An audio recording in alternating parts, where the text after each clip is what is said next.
ہمارے صوبے کے ایک چیف جسٹس تھے پشاور ہائی کورٹ، بعد میں وہ سپریم کورٹ کے جج بھی رہے، اور میرا خیال ہے یا یقین ہے کہ وہ میاں نواز شریف والے جو کیس تھا، پاناما کیس، اس میں بھی وہ ممبر تھے۔ مجھے ایک فون آتا ہے کہ جناب چیف جسٹس صاحب کی سرکاری گاڑی میں ان کے بیٹے نے فٹ پاتھ پر گاڑی چڑھا کے ایک بندے کو کچل دیا اور وہ موقع پر دم توڑ دیا۔ گاڑی ادھر ہی کھڑی ہے، جو گاڑی چلانے والا ان کا بیٹا ہے وہ وہاں سے فرار ہو۔ پتہ چلا کہ گاڑی چیف جسٹس صاحب کی آفیشیل گاڑی ہے، PHC پشاور ہائی کورٹ، وہاں کی ہیڈ لائن میں چل گئی۔ بس وہ ایک ہی دفعہ وہ خبر چلی، اس کے بعد وہ خبر دوبارہ نہیں۔ پوچھتا ہے کہ یہ گاڑی جس سے بندہ مارا ہے یہ کس کی ہے؟ اس نے کہا جی چیف صاحب۔ وہ بندہ پوچھتا ہے چیف صاحب کون؟ اس نے کہا جی چیف جسٹس صاحب۔ اس نے کہا تم نے مارا ہے؟ اس نے کہا نہیں جی، میرا تو نام دے دیا گیا، ان کے بیٹے نے مارا ہے بندہ۔ ڈرائیور کا نام دے دی، بیٹے نے بندہ مارا ہے، ہمیشہ ہوتا ہے جی، بیٹے نے بندہ مارا ہے، نام دے دیا ہے بے گناہ ڈرائیور کا کہ ڈرائیور گاڑی چلا رہا تھا کہ اس کو ہم چھڑا لیں گے۔ بسم اللہ الرحمن الرحیم، السلام علیکم۔ پوائنٹ بلینک ود ابرار رشید کے فرائیڈے اسپیشل کے ساتھ ابرار رشید اور تصدق اوان آپ کی خدمت میں حاضر ہیں۔ لمبی چوڑی تمہید باندھنے کی بجائے پہلے اپنے موضوعات پر آ جاتے ہیں جس پر ہم اظہار خیال کریں گے، تبصرہ کریں گے۔ دو بڑے زبردست قسم کے تاریخی واقعات ہیں۔ آپ جانتے ہیں گزشتہ پروگرام میں بھی ہم نے ایک واقعہ آپ کے ساتھ شیئر کیا، اس مرتبہ بھی دو بڑے دلچسپ واقعات ہیں۔ یہ وہ واقعات ہیں بنیادی طور پر جو میرے ساتھ یا میرے سامنے ہوئے یا میرے ساتھ پیش آئے یا تصدق اوان کے ساتھ پیش آئے ہوں گے، وہ ہم آپ کے ساتھ شیئر کریں گے، تاریخی واقعات۔ لیکن ساتھ ہی ساتھ آپ کو یہ بھی بتائیں گے آج کے موضوع میں کہ ارشد شریف قتل کیس، اب 2-3 مہینے میں ان کے قتل کو 1 سال گزر جائے گا۔ ایک بڑی پیش رفت ہوئی ہے، اس کے حوالے سے آپ کو آگاہ کریں گے کہ جناب یہ کیا معاملہ ہے۔ اس کے علاوہ عدالت میں کیا کچھ ہو رہا ہے، عدالت عظمیٰ اور دیگر عدالتوں میں، اور گزشتہ روز جو 2 دن پہلے جو آرمی کی طرف سے ہم بھلا نہیں پائیں گے، معاف نہیں کریں گے، بھلا نہیں پائیں گے، اس حوالے سے بھی بات ہوگی۔ اور میرا خیال ہے کہ سب سے پہلے تو تصدق سے میں پوچھنا چاہوں گا کہ تصدق، جو حالات الیکشن، اب ایسے لگتا ہے کہ الیکشنیئرنگ شروع ہو چکی ہے، آپ مجھے اندر کی خبر بتائیں کہ میاں نواز شریف کیا واپس آ رہے ہیں، اور اگر آ رہے ہیں تو کب آ رہے ہیں؟ آپ کی اطلاعات کیا کہتی ہیں؟ جی بہت شکریہ ابرار بھائی، اور تمام دیکھنے اور سننے والوں کی خدمت میں السلام علیکم۔ میاں نواز شریف کی وطن واپسی کے حوالے سے چہمہ گوئیاں کافی عرصے سے ہو رہی ہیں، اور یہ بھی کہا جا رہا تھا کہ وہ عمرہ ادائیگی کے بعد سیدھا پاکستان آ جائیں گے، لیکن وہ واپس برطانیہ چلے گئے۔ اب گزشتہ روز ہی خرم دستگیر جو کہ وفاقی وزیر ہیں، انہوں نے ایک بیان دیا ہے کہ انہیں نومبر میں الیکشنز ہوتے دکھائی دے رہے ہیں۔ اس کے علاوہ لاہور سے یہ خبریں آ رہی ہیں کہ رائے ونڈ کے اندر اور ماڈل ٹاؤن میں جو مسلم لیگ نون کا مرکزی سیکریٹریٹ ہے وہاں، اور اسلام آباد میں خصوصی تیاریاں کی جا رہی ہیں، خصوصی دفاتر قائم کیے جا رہے ہیں، خصوصی سیٹ اپ بنایا جا رہا ہے، جس طرح کہ ایک کسی بڑے کام سے پہلے یا کسی بڑے ٹیم ورک سے پہلے کیا جاتا ہے۔ تو حتمی طور پر تو ابھی تک کچھ نہیں کہا جا رہا مسلم لیگ نون کے رہنماؤں کی جانب سے کہ میاں نواز شریف کی وطن واپسی کب ہوگی، لیکن بعض آئینی ماہرین کا یہ کہنا ہے کہ کیونکہ اب وہ نااہلی والی جو قدغن ہے اس میں بھی کچھ آسانیاں قدرے پیدا ہو گئی ہیں، اور اب عدالتوں میں بھی چونکہ موو کرنا پڑے گا، تو اس لیے کبھی امکان ہے کہ میاں نواز شریف وطن واپس آئیں گے۔ اور ساتھ ہی ساتھ سیاسی منظرنامے پہ، جیسے آپ زیادہ بہتر سمجھتے ہیں کہ مسلم لیگ نون، PDM کی جماعتیں جب الیکشن کا وقت آئے گا تو یہ اپنے اپنے پلیٹ فارم پہ ہوں گی۔ PDM کوئی انتخابی اتحاد تو ہے نہیں، تو اگر سیاسی مبصرین کا یہ کہنا ہے کہ اگر مسلم لیگ نون کو پنجاب میں ایک اچھی اکثریت چاہیے اور مرکز میں حکومت سازی کرنی ہے تو میاں نواز شریف کو خود الیکشن کیمپین لیڈ کرنی ہوگی۔ جی تصدق، میں آپ کی بہت سی باتوں سے اتفاق کرتا ہوں، اور 2-3 ایسی باتیں ہیں جن سے شاید اس وقت ایٹ دا گیون ٹائم میں اتفاق شاید نہ کر پاؤں۔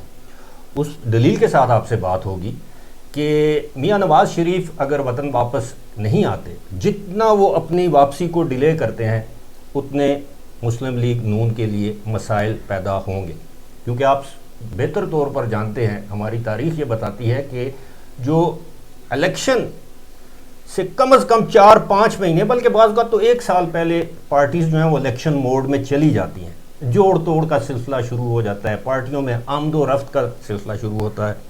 اس مرتبہ تو کچھ تھوڑی سی انہونی ہو گئی کہ تحریک انصاف سے رفت کا سلسلہ رفتار سے جاری ہے، لیکن میں جو خبر اپنے ناظرین کے ساتھ شیئر کرنا چاہتا ہوں وہ یہ ہے کہ بہت سے سنجیدہ حلقوں میں عام مطلب محلے گلی ڈرائنگ رومز کی بات نہیں کر رہا، سنجیدہ حلقوں میں اب یہ تاثر پھیل رہا ہے یا پھیلایا جا رہا ہے، وہ یہ ہے کہ جناب مستقبل کا جو بھی ڈسپنسیشن آپ کہہ لیں، جو بھی ایک انتظام کہہ لیں، وہ ایسے ترتیب دیا جا رہا ہے، ارینجمنٹ جس میں پاکستان پیپلز پارٹی جو ہے وہ اس کو ایک میجر سٹیک ہولڈر یا شیئر ہولڈر کے طور پر سامنے لایا جائے۔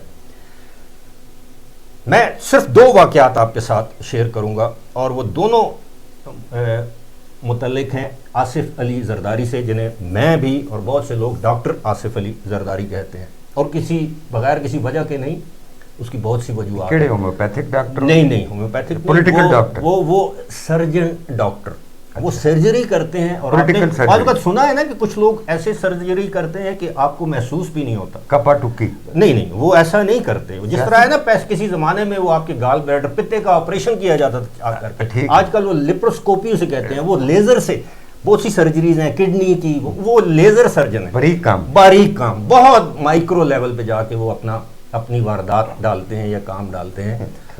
آصف علی زرداری نے میری اطلاعات، معلومات اور بہت حد تک مصدقہ معلومات کے مطابق 3 روز پہلے انہوں نے لاہور میں اپنے انتہائی قریبی رفقا سے گفتگو کرتے ہوئے، ٹکٹ ہولڈر سے گفتگو کرتے ہوئے انہوں نے کہا کہ جناب یہ اسٹیبلشمنٹ جو کچھ کر رہی ہے، لوگوں نے ان کے ٹکٹ ہولڈر نے کہا کہ جناب یہ کیا جہانگیر ترین بھی اور ہاشم ڈوگر بھی اور یہ اور وہ، تو انہوں نے آصف زرداری نے کہا کہ مجھے یہ سب کچھ معلوم ہے اور میں نے پیغام پہنچا دیا ہے کہ جناب ماضی کی طرح آپ ایک مرتبہ پھر ہم 2 بڑی پولیٹیکل قوتوں کو سائیڈ لائن کرنے، مارجنلائز کرنے کے لیے آپ ایک تیسری قوت کو بنا رہے ہیں، کنگز پارٹی۔ اس کا مطلب ہے کہ آپ اے پولیٹیکل نہیں ہوئے، سیاست میں آپ کا کردار ختم نہیں ہوا۔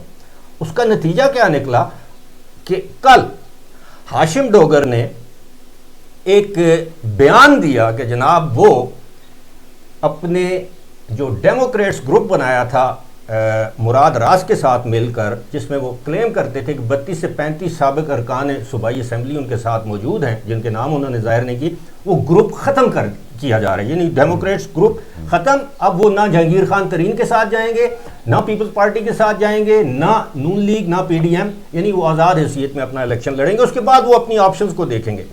اب اس کا مطلب ہے کہ وہ میسج ویل ریسیوڈ، وہ جہاں پہ وہ میسج انہوں نے دیا وہاں پہ پہنچ گیا۔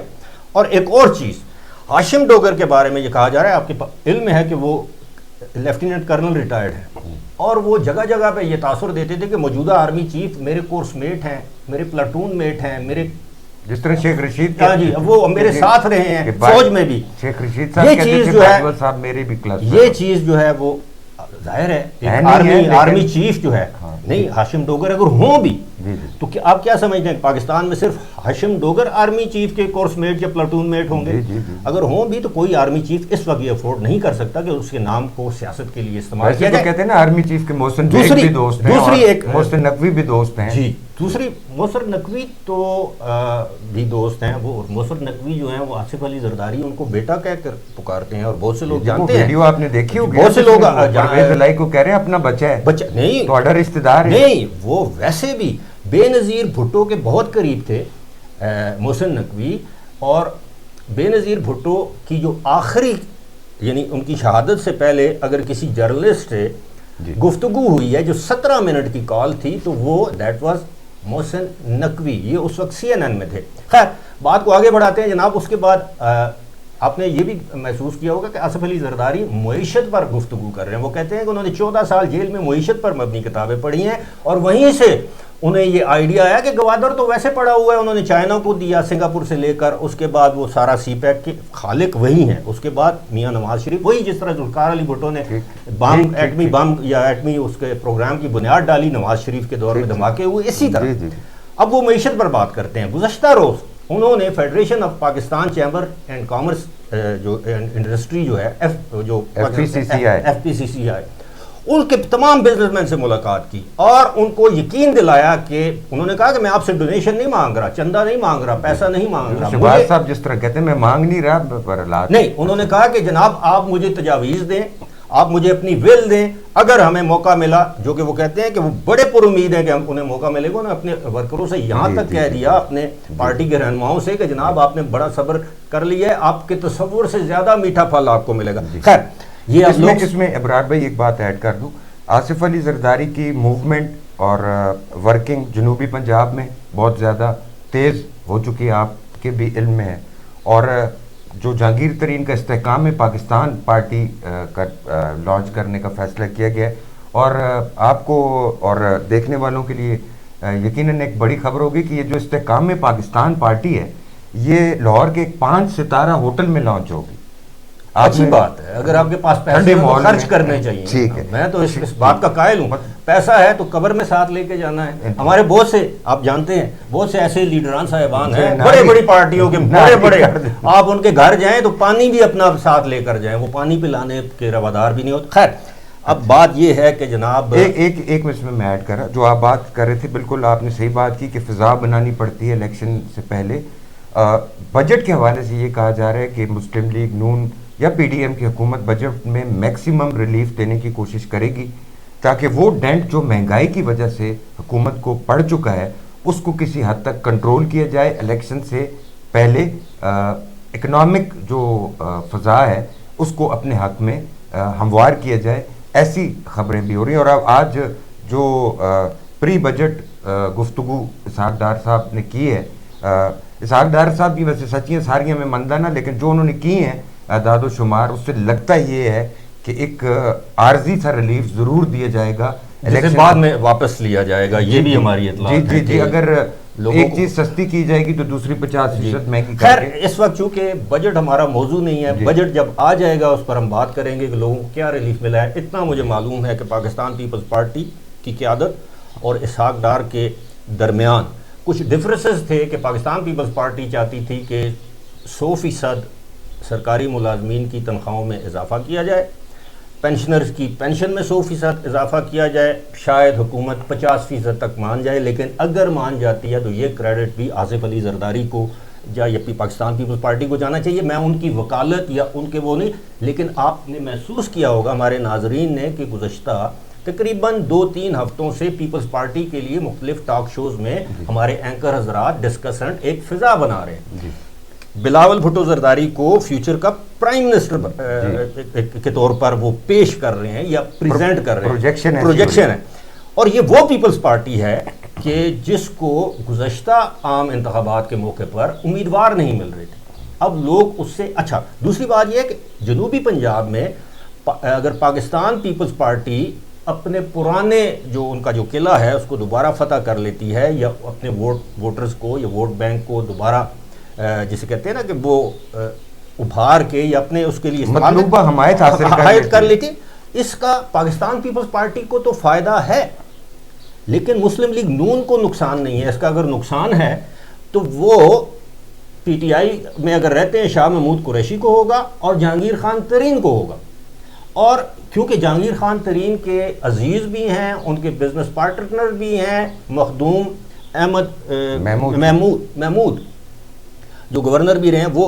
صدر پنجاب کے صدر بھی ہیں پیپلز پارٹی کے، ان کے پاس بھی جہاز ہے۔ جی وہ غریب لوگ ہیں نا سارے، اور ویسے کہتے ہیں کہ جی ساؤتھ پنجاب تو جناب غربت میں، اور ساؤتھ پنجاب پسماندہ ہے، یہ اسی طرح ہے بلوچستان میں سردار جو ہے وہ اربوں پتی ہیں، لیکن قوم اپنی قوم کا رونا رو۔ بھائی ایک اور بات بھی اس میں ہے کہ جو بھی مہنگائی ہے یا جو بھی ایڈمنسٹریشن کے یہ گورننس کے ایشوز ہیں اس کا برانڈ برداشت کرنا پڑے گا مسلم لیگ نون کو، جی، کیونکہ پیپلز پارٹی تو حکومت میں ہوتے ہوئے بھی اپنے آپ کو نقصان سے بچائے ہوئے، بالکل میٹھا پیپلز پارٹی اور کڑوا اور ایک جلدی سے میں ابرار بھائی آپ کی اس میں انپٹ ضرور چاہوں گا.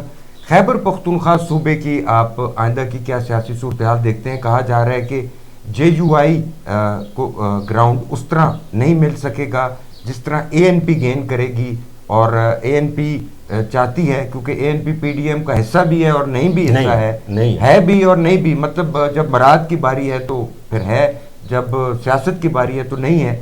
کیا ہوگا کے پی کے کا؟ اور کے پی کے میں جو 10 سال تک تقریباً 9 سال تک پی ٹی آئی حکومت میں رہی ہے, وہ کیسے رہی ہے اور وہ اب اس کا شرازہ کیسے بکھر رہا ہے وہ بھی سب لوگ جانتے ہیں. کیا مستقبل ہو سکتا ہے کے پی کا؟ جلدی سے. سب سے پہلے تو یہ ہے کہ میں مطلب ظاہر ہے آپ کی بات اس کے بعد میں نے آپ سے قصہ بھی سنا ہے, رد نہیں کر سکتا, لیکن یہ ایک حقیقت ہے, وہ یہ ہے کہ اے این پی اور Pakistan Peoples Party P D M کا حصہ نہیں ہے. کیوں نہیں ہے ہم سب جانتے ہیں, دیکھنے والے بھی سمجھدار ہیں, لیکن جہاں تک آپ نے بات کی کہ وہ مراد کے لیے A N P P D M کا حصہ بن جاتی ہے, اے این پی ایک واحد اس وقت سیاسی جماعت ہے جس کے صوبے میں بھی سیٹیں تھیں, مرکز میں ایک ہی سیٹ تھی امیر حیدر ہوتی کی, کہ انہوں نے کوئی مراد نہیں لی. وہ صوبے میں گورنرشپ کے خواہشمند تھے, ان کو میاں افتخار کو گورنر بنانا چاہتے تھے, ان کو گورنرشپ نہیں دی گئی. وہ مولانا فضل الرحمان کے وہ حاجی کیا نام ہے, غلام علی صاحب آج ایبٹباد میں آئے ہوئے تھے, اور وہ سیاہ اور سفید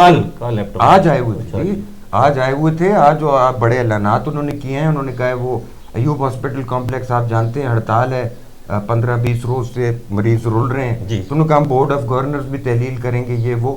تو سیاہ اور سفید کے مالک ہیں حاجی غلام علی اس وقت. اچھا, میں آپ بات پھر مجھے کسی اور طرف لے جاتے ہیں. میں کوشش کر رہا ہوں کہ اس کو جلدی اس کو سمرائز کر کے اس معاملے کو آگے لے جائیں. لیکن صوبے میں پچھلی مرتبہ میں نے کہا تھا کہ جناب ایک مخلوط حکومت ہوگی, یقیناً اس میں حصہ بقدر جسا آئے گا, اور اگر مولانا فضل الرحمان صاحب کی جماعت جو ہے وہ زیادہ سیٹیں لے گئی تو وزیر اعلیٰ بھی ان کے ہوں گے, گورنر بھی روائی ہو سکتی ہے. ایم ایم اے تو آلریڈی مولانا فضل الرحمان کے ہاتھ کے نیچے ہے, کیونکہ اس میں جماعت اسلامی تو اس مرتبہ شامل نہیں ہے, نہ پچھلی مرتبہ تھی. اب جو ایک ارشد شریف والا واقعہ, جو واقعہ تو نہیں ہے, وہ ایک بہت بڑا سانحہ تھا, اس حوالے سے ایک ڈیولپمنٹ ہوئی ہے. ڈیولپمنٹ یہ ہوئی ہے کہ ارشد شریف آپ جانتے ہیں کہ ان کے قتل کو پاکستان تحریک انصاف اور خاص طور پر عمران خان نے حد درجے تک کیش کرانے کی کوشش کی. عمران خان کے لانگ مارچ میں ان کے کنٹینر پر ارشد شریف کی اسٹیبلشمنٹ کو قاتل ثابت کرنے کی کوشش کی, اور یہ کہا کہ جناب یہ وہ اس بیک گراؤنڈ میں نہیں جاتے. لیکن یہ بھی ایک المیہ ہے کہ جب آپ کو پتہ ہے کہ جب پی ٹی آئی کے رہنماؤں کی پیشیاں ہوتی ہیں تو 6 وکلاء, اور وہ وکلاء جو 5-6 کروڑ روپے سے کم فیس نہیں لیتے, پیش ہوتے ہیں. ارشد شریف کے کیس میں ان کی والدہ کے بقول, اور یہ ویڈیو پہ انہوں نے طلعت حسین کے پروگرام میں کہا تھا کہ جی ہمیں کوئی وکیل نہیں مل رہا, تو بالآخر سابق جو جسٹس ہیں شوکت صدیقی اسلام آباد ہائی کورٹ کے, انہوں نے ان کو وکالت کے لیے اپنی خدمات پیش کی, یعنی سپریم کورٹ میں پیشی کے لیے. اور شوکت صدیقی نے وہ جو ٹوکن 1 روپیہ فی لی, یعنی وہ فری یہ کیس کر رہے ہیں. اب دلچسپ بات شروع ہوتی ہے اس حوالے سے. آپ کو پتہ ہے کہ بہت سے لوگوں نے دعویٰ کیا کہ جناب ہمارے لیپ ٹاپ ہے اور میرے ساتھ آخری بات ہوئی. اس حوالے سے وہ ساری باتیں لوگ جانتے ہیں. جو لیٹسٹ ڈیولپمنٹ ہے وہ یہ ہے کہ شوکت عزیز صدیقی جو جسٹس تھے, وہ سابق ریٹائرڈ فیض حمید فہم, جی, وہ اب انہوں نے سپریم کورٹ میں ایک درخواست دائر کی ہے, متفرق درخواست. بنیادی طور پر 2 درخواستیں ہیں. ایک تو یہ ہے کہ جی انہوں نے کہا کہ جی وہ جو تحقیقاتی جو رپورٹ ہے جو ایف آئی اے اور دیگر اداروں کی, وہ ان کے ساتھ شیئر کی جائے, اس کی کاپی. دوسری بات انہوں نے یہ کہی ہے, وہ جو کمیشن گیا تھا, جی انہوں نے 5 افراد کے نام دیے ہیں. 5 افراد کے جناب ان کو شامل تفتیش کیا جائے, کیونکہ انہوں نے مختلف موقعوں پر مواقعات یا جو بھی ہے اس پہ یہ کہا تھا کہ جناب ان کے پاس ثبوت موجود ہے, اپنے کنیکشن شو کے, اور کہا کہ جناب وہ ان لوگوں سے خطرہ تھا اس لیے شو. ایک تو سب سے پہلے انہوں نے نام لیا ہے chairman Pakistan Tehreek Insaf former prime minister Imran Khan. Number 2 Faisal باوڑا فارمر فیڈرل منسٹر. قاسم کے ابا, جی نہیں, ہم لے سکتے ہیں نام, ہم یہ نہیں کہہ سکتے ہیں. بشرا بی بی کے شوہر دوم نامدار, جی شوہر نامدار یا شوہر دومدار دوم. اچھا, تیسرا نام ہے فیصل واوڈا کا نام میں نے لیا. تیسرا نام ہے جناب مراد سعید, فارمر فیڈرل منسٹر, کہ ان کے پاس لیپ ٹاپ وغیرہ سارا کچھ, آخری وقت تک وہی رابطے میں تھے, وہی ان کو خیبر پختونخوا پشاور ایئرپورٹ سے انہوں نے روانہ کیا. چوتھا نام ہے جناب سلمان اقبال, ARY کے CEO مالک. پانچواں نام ہے جناب عمران ریاض خان, کہ ان افراد کو شامل تفتیش کیا جائے اور ان سے وہ معلومات اکٹھی کی جائیں, ان کے ثبوت لیے جائیں جن کے یہ دعویٰ کرتے رہے ہیں. اور کہا یہ جا رہا ہے کہ ایک اور نام جو ہے, جو کہ اس وقت DGIS آئے تھے, ان کا نام ہے, لیکن ان سے ان کے ڈپارٹمنٹ والے جو ہیں وہ پوچھ گچھ کریں گے, کیونکہ اس حوالے سے بہت سی ان کے جی چکوال والے جو صاحب ہیں, بس نہ ہی ہوئی تو نہیں ہوگی. تو وہ کیونکہ اور بھی لوگوں کے کہا یہ جا رہا ہے کہ اور بھی بہت سے لوگوں کے مبینہ قتل کی منصوبہ بندی کے تانے بانے وہیں ملتے ہیں. اب جناب دو واقعات میں پہلے ایک یاد کرا دوں. گزشتہ جمعے کے پروگرام میں آپ نے کہا تھا کہ میں بتاؤں گا اگلے پروگرام میں کہ وہ کون سی شخصیت تھی جس نے آپ سے رابطہ کیا, وہ سیاسی شخصیت, کہ جی پولیس والے آخو میں پکڑوں. اچھا, یہ میں اشارتاً بات کروں گا, جو لوگ خیبر پختونخوا سے جن کا تعلق ہے, بالخصوص ہزارہ سے اور اس سے بھی زیادہ بالخصوص ایبٹ آباد سے, وہ سمجھ جائیں گے. نام نہیں لوں گا. یہ جب میاں نواز شریف, آپ کو یاد ہے وہ ایک مرتبہ جنرل پرویز مشرف کے دور میں پاکستان واپس آئے تھے, جی اور واپس بھیج دیے گئے, اور اس دوران بہت سے لوگوں سے, مسلم لیگ نون کے قائدین سے یہ کہا گیا تھا کہ آپ اپنے اپنے علاقوں سے لوگوں کے کاروان جلوس لے کر پہنچیں گے اسلام آباد. جی یاد ہے آپ؟ جی جی جی. اس کے بعد جب یہ معاملہ شروع ہوا تو مجھے ایک شخصیت کا تو میں نام لے سکتا ہوں, کیونکہ وہ اتنا کوئی ان کے لیے سبکی کا باعث یہ بات نہ ہوگی نہ ہونی چاہیے. اچھا, وہ ہے سابق وزیر اعلیٰ ہمارے جو ہیں خیبر پختونخوا کے, کچھ اس وقت صوبہ سرحد تھا, مختصر عرصے کے لیے وہ وزیر اعلیٰ رہے تھے. ان کا نام ہے پیر صابر شاہ. انہوں نے مجھے فون کیا, بڑی دلچسپ بات ہے, انہوں نے مجھے فون کیا, انہوں نے کہا کہ جی آپ ابرار رشید صاحب بول رہے ہیں. میں نے کہا جی میں بول رہا ہوں. تو کہتے ہیں جی کہ وہ سٹکر دے دیں. تو میں نے کہا جی کہ خدا گواہ ہے, میں یہ سمجھا کہ کوئی سٹکر یہ کسی پارٹی کارکن کو فون کر رہے ہیں, کہ وہ سٹکر ہوتے ہیں نا گاڑیوں کے اوپر لگانے کے, ٹکر کہنا چاہ رہے تھے وہ. تو وہ میں یہ سمجھا کہ میں ٹکر آئے نہیں پتہ ہوندا اتنی گل بڑی بڑھا کے انہوں نے مجھے, میں نے کہا جی آپ کسی پارٹی کارکن سے بات کرنا چاہ رہے ہیں, کہ نہیں ابرار رشید وہ جیو والے. میں نے کہا جی میں وہی ہوں. وہ سٹکر, اور میں نے کہا جی وہ ٹکر, کہ جی آپ کہہ دیں پیر صابر شاہ بڑے قافلے کے ساتھ سیلکوٹ براستہ فلاں روانہ ہو گئے. میں نے کہا جی ٹھیک ہے. اچھا یہ تو خیر ضمنی سی چھوٹی سی بات. اصلی غلط ہے نا.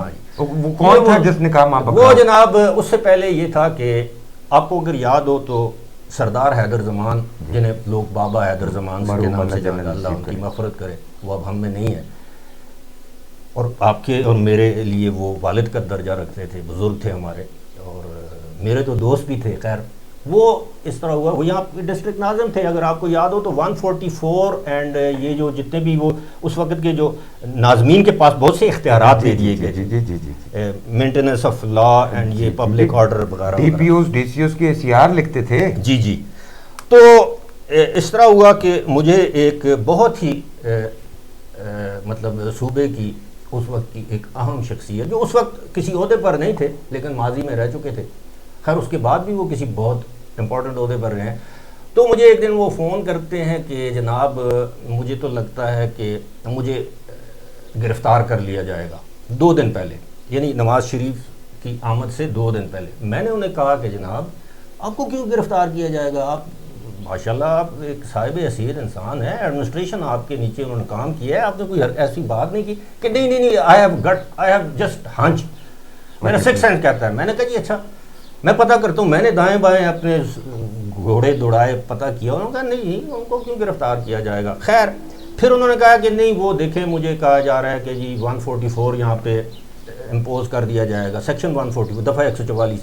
میں نے سردار حیدر زمان بابا جیسے صاحب باغا جی رانا ثناءاللہ صاحب 144 کہتے ہیں جی 144، ویسے ہمارے پنجابی بھائی سارے ہی کہتے ہیں 44. جی وزیر داخلہ وہ تو یہاں یہ بھی کہتے ہیں کہ جھوٹو جھوٹ 44. جی وہ وہ تو اگر خواجہ آصف سے کہیں تو وہ جتنا جو ہے نہ کہتے ہیں اتنی وہ گفتگو نہیں ہے، ہوتا ہے ہر علاقے کا کوئی تقیہ کلام. خیر coming back to the point, جناب انہوں نے مجھے کہہ دیا کہ جناب کہ میں نے سردار حیدر زمان صاحب کو فون کیا، میں نے کہا جی آپ ڈسٹرکٹ میں 144 لگا رہے ہیں. انہوں نے کہا میرا دماغ خراب ہے، میں ایک پولیٹیکل آدمی اور ہوگا لیکن آپ اس کو سینسرڈ فارم میں لا دیں گے. تو میں نے ان سے انہوں نے مجھے کہا، میں نے کہا کہتے ہیں یار میں ایک سیاسی آدمی ہوں، میں جس چیز کی ساری زندگی مخالفت کی ہے میں وہ کام کروں گا. سوال ہی نہیں پیدا ہوتا. جتنے لوگ یہاں سے نواز شریف کو لینے اسلام آباد میں جائیں گے ہم لوگ ان کو فیسیلیٹیٹ کریں گے، جائیں گے، ٹھیک ہے، ان کے راستے میں کوئی رکاوٹ نہ بنے. ٹھیک ہے. آپ کو پتہ ہے حالانکہ وہ نظریاتی طور پر نواز شریف کے خلاف 2 الیکشن ایک دوسرے کے خلاف لڑے ہیں. جی قومی اسمبلی یہ مجھے بتائیں پکڑایا نہیں کہ نہیں پکڑا گال شاٹ؟ نہیں جی نہیں، وہ میں نے کہا جی کہ انہوں نے کہا جی کہ مجھے لگتا ہے یہ مجھے گھر میں نظر بند کر دفعہ 144 ہوگا تو آپ کیا کہتے ہیں میں گھر سے نہ جاؤں. میں نے سردار حیدر زمان صاحب سے کہا، میں نے کہا جی میں نے زندگی میں اس طرح کی درخواست آپ سے نہیں کی ہے. درخواست یہ وہی صاحب ہے، میں نہیں پہلے مجھے وہ گئے تھے نہیں وہ اس طرح ہوا کہ جناب وہ جب وہاں پہ میں نے سردار حیدر زمان سے کہا، میں نے کہا جی وہ آپ ڈی پی او سے کہیں کہ 5-6 پولیس والے ان کے جو گھر کا جو گیٹ ہے اس کے باہر کھڑے کر دیں. کہ کیوں؟ میں نے کہا جی کچھ سیکورٹی کے ایشوز ہیں، یہ ہے وہ ہے. دیکھیں نا 100 باتیں ہیں، یہ ان کی زندگی کی تحفظ ضمانت بھی تو آپ کا ہی. تو وہ جناب صاحب جب باہر نکلے تو سردار حیدر زمان ویسے سادہ طبیعت کے انسان تھے، تو انہوں نے میری بات مانی. 5-6 بندے ادھر بھجوا دیے، ASI اور 6-7 پولیس والے. تو جب وہ اندر سے انہوں نے کسی ڈرائیور سے کہا کہ دیکھو باہر، انہوں نے کہا جی گیٹ پہ تو پولیس والے کھڑے ہیں، پولیس اچھی رہی، اور پولیس کی وہ جو ڈالا جسے وہ کہتے ہیں پک اپ کھڑی تھی.